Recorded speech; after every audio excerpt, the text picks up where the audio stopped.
performances by contemporary case study performances such as Amy Schumer and Judy Gold, I will conduct informal interviews with audience members. I will perform an autoethnography, recording my own responses to and analysis of live performances. Additionally, I will use online audience surveys distributed both before and after the performances to amass quantitative data.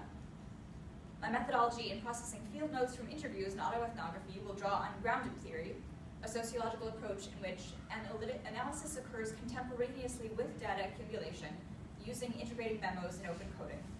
I will process the quantitative survey data using descriptive statistics and correlational analysis.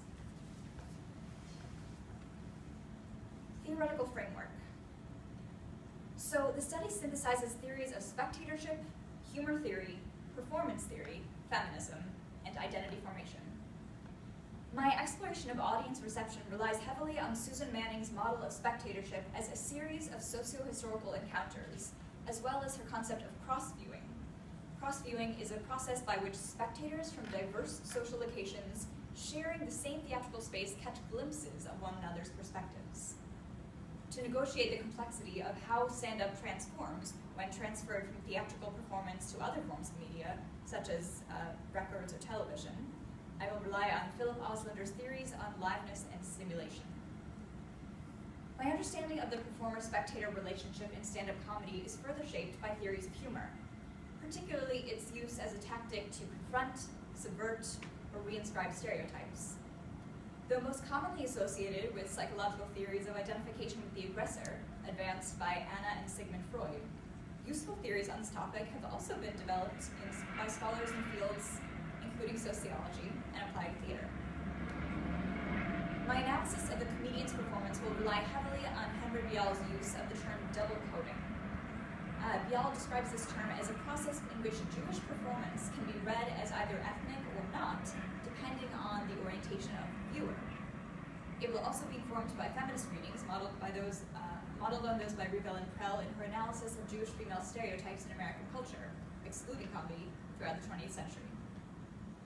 Finally, in order to link stand-up comedy to identity formation, I will draw on theories of personal narrative as a determination of self-image, advanced by psychologist Daniel McAdams and sociologist Lila D. Shapiro. Hopefully Megan will recognize this image here. The resources that I have at my disposal. To conduct archival research on records of Jewish women's comic performance in the Jewish press, I will make use of records of Jewish publications from the 1950s through today, such as the Jewish Advocate, Moment, and Lilith, the independent Jewish women's magazine. These collections are available in microfilm through Hebrew Union College's American Jewish Periodical Center, as well as the Library of Congress's collection of Jewish newspapers and periodicals. Many of the issues have also been digitized and made available through ProQuest database. New York University, I will also examine Yiddish publications such as the Daily Jewish Forward, the largest Yiddish daily paper, currently housed in the YIVO archives in New York City. In order to compare discourse between Yiddish and English publications, I will rely on my background studying Yiddish at the advanced beginner level in the 2014 Summer Steiner program at the Yiddish Book Center in Amherst, Massachusetts. Throughout my graduate school career, I will continue to improve my Yiddish using the online resources provided by the Yiddish Book Center, as well as online Yiddish language software provided by Duolingo. I have also confirmed with my instructor, Joshua Lambert, who currently works and lives in New York City, that he would assist in any translation that exceeds my capability.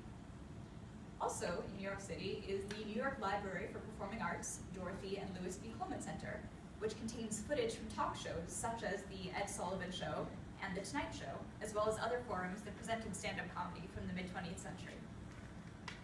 Because many of the comedians featured in the study are contemporary, their archives have not yet been formally compiled. Therefore, I will be using searchable media databases such as ProQuest to find advertisements and reviews.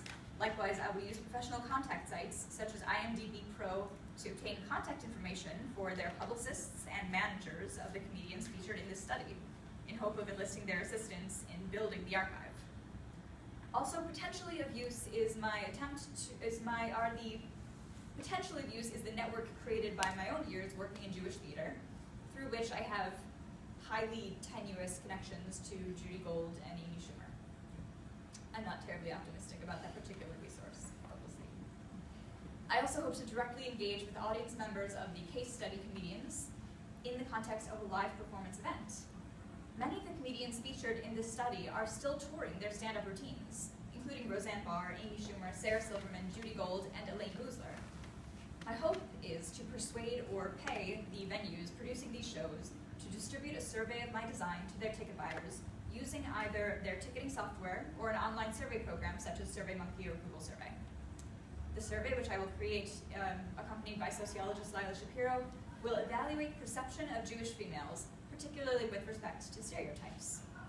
I will also attend a number of live performances where I will conduct informal interviews with audience members.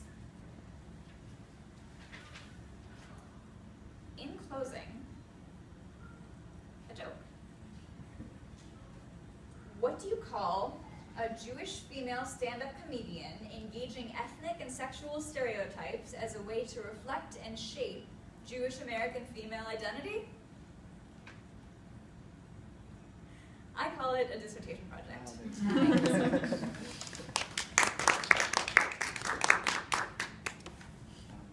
Grace, thank you. I would encourage you to take your own questions, so long as when you ask a question, please say your name. Okay, great.